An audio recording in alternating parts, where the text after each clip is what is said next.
Hello and thanks for stopping by. This is Todd's Adventures in Slime World for the Atari Lynx, and I'm playing this version on an Evercade console. I used to have this game on the actual Atari Lynx, but it's been years since I actually had my Lynx and I have no idea what became of it. This Evercade cartridge, it's got this game on it plus a bunch of other ones, and it plays exactly like I remember. Plus, the Evercade screen is far better than what the Lynx had. This was probably my most played Atari Lynx game back when I actually had a Lynx. It's got tons of variety, it's got great gameplay, and the whole concept of the game is pretty neat too. There was a Sega Genesis copy of this game out there as well, but I can't say I've actually played that yet. This game was released by Epix in 1990, and Epix was responsible for a ton of games in the 1980s. This was pretty much the selling point for me in the Evercade, to be honest with you, and I have to say, for this one cartridge alone, completely worth it. If you pause the game as you're playing it, you can get a restart code. You can type this restart code in the beginning of the game to get to certain parts of levels, but I actually haven't tried this yet, and I've been trying this concept with other Lynx games. On the handheld console, the Evercade, I'm not sure if this function even works, but you can save games on the Evercade as well, just by going to the save state area, which is probably even a little more handy. So I haven't gone through and tested this function here, but I do know that, I think it was Chip's Challenge I was using. It had those codes, but it didn't actually have a place to input them. Back to the game. This is a survival adventure, basically. You land or you crash on a planet, and you need to go through a large maze of underground tunnels. The A button fires, and the B button jumps.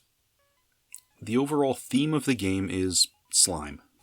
You're in a world that's covered in slime. It'll drip from the ceilings, the tunnels will be pouring with them sometimes, there'll be puddles, and it splashes around when creatures explode when you kill them. If you get your character covered in slime, after a period of, 5 or 10 seconds, if it gets worse, you will explode and start over, which is you dying. You have one weapon in the game, and that's a water gun.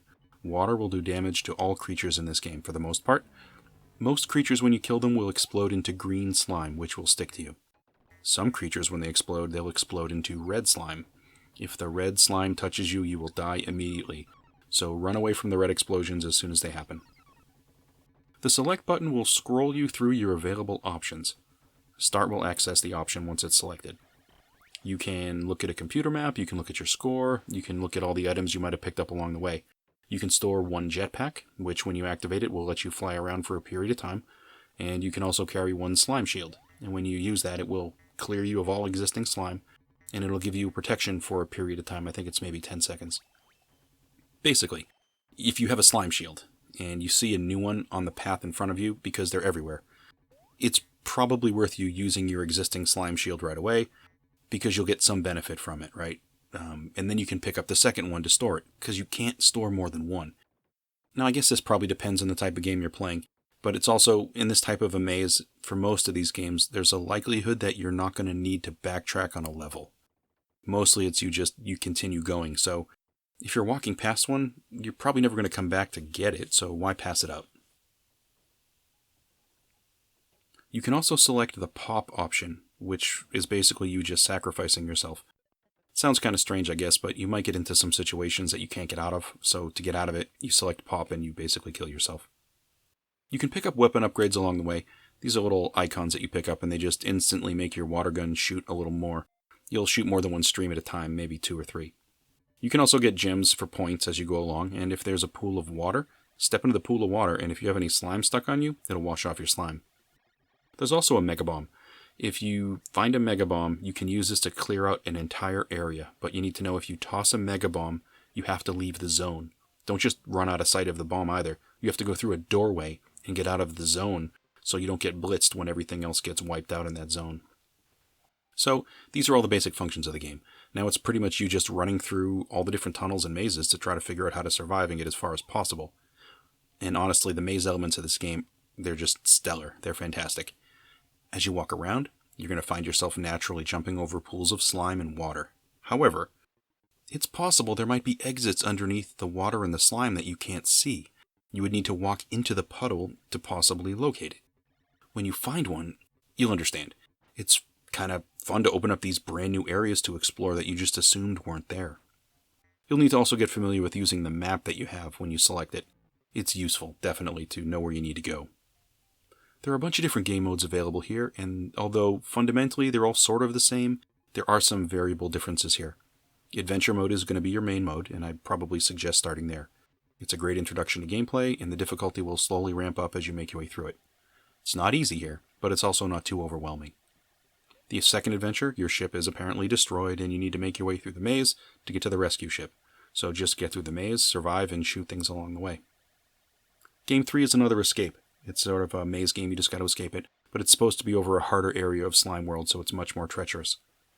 Adventure 4 is a speed or a timing game. On this one, the planet is supposedly melting, and basically that means you're on a timer. You have to race around and pick up mushrooms. Every time you pick up a mushroom, it's going to extend the game by 1 minute. Naturally, you have to survive to the mushrooms first, so it's kind of a puzzle that you basically have to calculate in your brain and force you along to try to get these mushrooms as quick as you can. Adventure 5 is considered more of a logic puzzle. In this one, your gun doesn't work, so you have to race around and dodge obstacles and try to make it through the game with no offensive capabilities. It's definitely tougher, and you're going to need a lot of patience with it.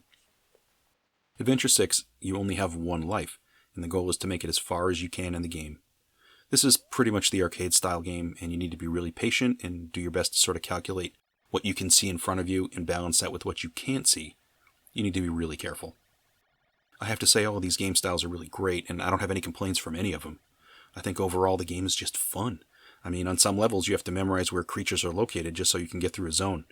When you first run into the worms are going to stand out. They shoot out of the ground and they just eat you whole. The first time you run into one, you're going to start to get a better feel for what the game is about. You'll need to worry about exactly where you're walking, and that can be really limited sometimes, especially considering you can only see certain parts of the screen. The whole screen is not going to be filled with graphics. It makes it feel a little bit claustrophobic at times, and its design is really great in this way because it helps ratchet up the suspense of the game. Your water gun also shoots in an arc. Your gun will, if you aim it up, you can aim it down, and you'll get this sort of arc the way that the water shoots. You can actually arc it down a corridor and kind of destroy and hit creatures off screen, which is a lot of fun. And this is something you're going to have to do. Because certain creatures you have to keep them out of range, especially the ones that explode in red. I think the music here is fitting, and I have to say I really like it. It's this electronic type, futuristic sounding theme, and it just seems appropriate here. It's not overwhelming, it doesn't get in the way, and I do think it's something that I would really miss if it wasn't there. Well, that's all I have for Todd's Adventures in Slime World for the Atari Lynx. Thanks for stopping by, and I'll catch you on another video.